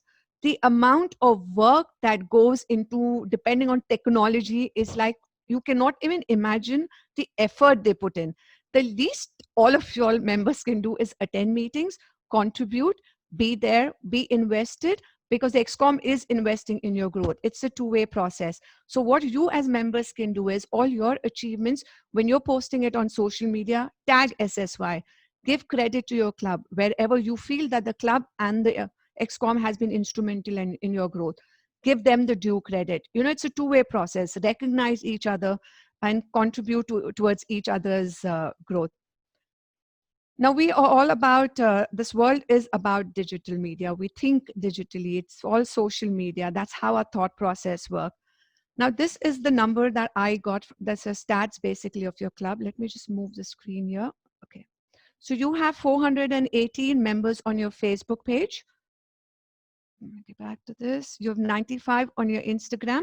Meetup, you have only 42. And you do not have a LinkedIn. Now, LinkedIn is a corporate channel. I don't know how it works, but I feel it is extremely important to have visibility on LinkedIn, because I have noticed when we post stuff on Facebook and Instagram, and when we post on LinkedIn, we get a lot more responses there too. And people tag and share, you know, so you build that process. See, your USP, like Sudarshan and said in the beginning of the meeting, right? You're the only club in the world that does this meditation at the beginning of the meeting. So that's your USP. Highlight it everywhere. And so I thought that really helped me calm myself, because I'm usually quite anxious in these sessions because I'm still, you know, developing and building myself. As I say, I'm still WIP, work in progress. So, I mean, that was like a really nice way of calming people's nerves, you know, especially when you're speaking or when you're like really anxious about what's going to happen next. So plan and strategize. This is really important. We all are really busy. Maybe you cannot invest your time into all of these social media handles, but what you can do is choose some of them. So if your Facebook and your Insta handle, if you're getting maximum engagement, member or guest engagement there, you should go and post as much as possible. Like constantly post, publish articles, share any interesting news that you may come across. Keep it really active. Also ensure members are tagging their own post. So, you know, if a member has publish something really interesting, go and publish it onto your Insta post. Keep a planner and keep yourself really organized and strategize as to how are you going to use your social media handles effectively. And we all know content is king. What you post is really important. So create engaging content. It is not about quantity, it's about quality content. You can have one impactful post to like having 10 random posts, which makes zero sense. So it's really important to invest time in social media. Have your, what you all did today at this meeting, the way you all created your flyers and constantly the build up that you all did, I think that was commendable. And even in our club, a lot of the members were saying the red and white theme that you used, it kind of connects to the audience in some way. So I think what you all have done is incredible. Like each of you have put in so much time, energy, and effort into ensuring you'll get maximum audience. So I think where the XCOM is concerned, where the involvement is concerned, I think you guys really work well together, because I've seen the camaraderie at the beginning of the meeting, and that kudos. You all really need a round of applause for that, because this is what takes. That's what I said at the beginning, right? Your passion or your lack of passion is what your members will replicate. So always ensure you're enthusiastic. You believe in your brand, the members will believe in it. You believe in your product, the members will believe in it, and that's really important. Now use hashtag. Hashtags is super important. Now, if your member is posting something, ensure they hashtag your club. If you're posting something, ensure you hashtag, say, a skill set, or another. I mean, just think of relevant hashtags for that particular post.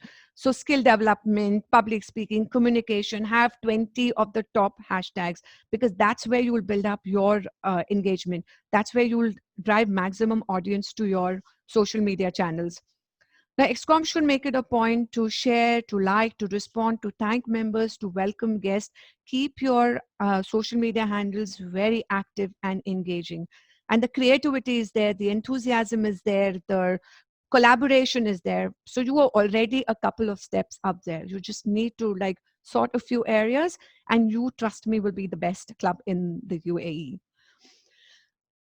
Now, each one of us has the potential to excel, right? Now, we can dream and we can say that, okay, you know what? I have dreamt this, I believe in it, and I'm going to achieve it. Now, can I get everyone to unmute and tell me what is this one thing? Wait, where do I go back to my screen? Oops, sorry. Okay. Now, what is the one thing that you can do to be able to achieve it? What is the one thing you need to do to achieve your dreams? Work to achieve your dreams. Act to make it happen. Exactly. So you take action. Action. Very well done. That was a loud one, loud action that I just heard. Yes, it is really important to take action. Like I dreamt and I believed that I would give education sessions, I would interact, I would host a podcast. But until and unless I took action, joined Toastmasters, it is only after that I was able to achieve so much of what I have today. So in order to excel, so to the XCOM, you need to take action to work on your game plan to ensure that your club becomes the best club in UAE and your members have the best experience ever. To the members of this club, take action to ensure you create awareness of this program at every given opportunity. Share your success stories. Be a well-wisher and encourage your friends, families, colleagues to attend meetings so they understand the huge benefits of the program. Last but not least, our dear guest, you are not here by chance. So take action. Join the club. Join the Toastmasters program to propel your growth. And that brings me to the end of my session. If there are any questions, let me stop sharing. Okay. Is there anything that I can answer? Or if also at the end, if in the chat, if you can tell me on the areas of development where you think I could have added, what you wanted to hear, or where you think I could have added something which will help me do more of these sessions and get better at it. Because my aim is to help the mid-level, the struggling clubs to promote the program, because as I said, I strongly believe in it and I want to share my belief. Oh, and for a change, I'm done at green. I have a record for crossing time and bad time management when it comes to education sessions. So that's a step in the right direction. It indeed is. So Darshan will know that my time management with Indeed. education. So Darshan, I knew you were going to be on it, so I paid extra attention. Thank you very much. So Patricia, you wanted a question. Here is my question to you. Yeah. What are a couple of things which are a strict no-no, which actually put members and guests off? Anything that you would recommend that we See, stay I think, pushing when you're too pushy, this is what I have experienced. Everyone develops and moves at their own pace. That is why I say understand members' objective. When I was saying, right, fill in the member interest survey. Once you understand, maybe I want to go at a faster pace, someone else doesn't want to. My goals are very different from someone else's. I'm an extrovert, someone else is an introvert. When you understand what a member's objective is and the personality of a member, it's very different, right? My objective will be, I want to be something, but my personality may not match my objective. That's why I'm coming to the program, because I want someone to help me out. So I think my biggest thing is do not push members. Invest in them, spend time with them, and let them move at their own pace. Like I took 3 months to give my first icebreaker, and I appreciated that my club did not push me every time, because honestly, I would have not joined Toastmasters. So it's like, you customize your approach. There's like no one club fits all approach. You have to customize. And this is why I say the rapport. When you invest in me, now why do I feel so strongly about TGIS? Because I know everyone there invest in you. This is what your club does, right? It's a give and take. Relationships are always give and take. There's no one-way street here. And this is what we all need to understand and work accordingly. Well said. Very well said. Well said indeed. Yes. Thank you very much. Thank you, Patricia. Patricia, one question from me, if I may, please. Yeah, sure. Thank you very much for the session. So this is probably a little bit more micro, but how do you or what are your recommendations in how we decide on a theme for the meeting? And I say this purposefully with a specific objective, in the sense, yes, it could be a member initiative or it could be a club inclusive initiative to come up with a theme for the meeting. But how are you balancing that theme with what is possibly required or attractive to your expected audience? No, that's really important, because we recently had, I don't know how many of you know Toastmaster Robert Devitt. I'm sure all of you know who he runs this thing called Dubai Improv Tribe, right? He recently conducted a meeting. In that meeting, we had 67 participants. 50 participants had a role to play. So the way he conducted was he had a lot of game sessions, and it was super engaging. So it is all about how creative you are, right? So that's why it says up to the Toastmaster of the day to ensure they think a little outside the box, a bit of divergent thinking, and create themes and include games. I do not think there's anything better than having an engaging session, where you have people giving interviews, where you throw in a word of the day, you say tell 5 people to come in and speak. There are several things you can do. I can even write to you separately, or also all these different themes that I know where you can have maximum audience participation. So that could be your members, your guests. And it's really important, because every meeting, I do not want to come and just listen on, right? For me, even as a member or a guest, I want to be a part of it. I want to feel the vibe of the club. And that only happens when you have that inclusivity. And there are ways to do it. I can share it all. There are no hidden secrets. And we will take you up on that. Yeah, absolutely. You should know me by now. Absolutely. Yes, indeed. Yes. I believe sharing is caring. I do. And that's why I'm saying we'll take you up on that. Yes, absolutely. Absolutely. Excellent. We still have some time. I would love to have questions, since I'm enjoying this. Yes, please. Any more questions? I'm sure there are itching to go with questions. Yeah, we still have, I think, how much time do we have, Adarsh? 4.5. 4.5. And also about, when I was saying about the culture, right, where members feel like they are part of the SSY family, it's also great to have like socials, like, have quiz nights, socials, games, where you have members, families also involved in it. They feel part of the club, they feel a part of the, that's the whole culture bit that I keep saying. build a very inclusive culture. You Yeah, build and loyalty. we're already there. And you We're guys are already there. amazing. You guys are amazing. This is what I said, right? The We've camaraderie got that I see. Antashri, Oh, nice. Yeah, like these are like really fun stuff that you all can do. That's important. I think is that the fun element is really important because absolutely that kind of brings in a lot more involvement. And I'm really interested to know that to involve more people is the key, as many as we can. We have Dita Robin. We've got Patricia, questions. Can I ask a question? Is that okay? Please time? go ahead. Please go ahead. Okay. I really enjoyed your session. Of course, you were a little fast, so I was really paying Oh a lot God. of attention. I tried not to I have a question is that, now today's times are unprecedented times, and, people have a lot of stress, job related and various other things. So how important is it to, pin your theme or what you're doing to what's happening around? How relevant is that? Because you can't be in a cocoon and try and say Toastmasters is great, it's a great family, please come. You also need to somewhere connect with what's happening outside and try and ease that pressure. So how important is that according to you, Patricia?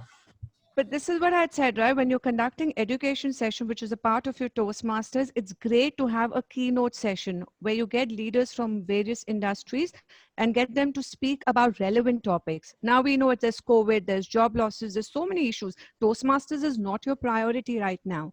So what can you do to ensure members are getting that kind of experience without feeling the drain of already what's happening around you? Like you see, for examples, we have a couple of guys from TGI's Toastmasters Club who started empowerment talks. Now they have finished 104 days. Every day they have had a keynote speaker who's come and given a session. You can reach out to them. Like I can tell the ExCom, you reach out to them, ask them to get those keynote speakers onto you. They will speak about relevant. You have money management, you have crisis issue, mental health issues. There's just so much people. And there are people out there who are willing to come and talk about it, who are willing to come and give their expertise, because you have experts in the field. Get them to speak about it. And this is why I say it's very important not to just follow structure all the time. You have to customize it. In current times, see what is relevant for now. Along with your Toastmasters, what is relevant, you need to add. And that's really important. And you can think of 100 and different 1,000 ways of getting your meetings to be really engaging, informative, inspirational. There are so many ways you can get it done. You can reach out to me for all of those.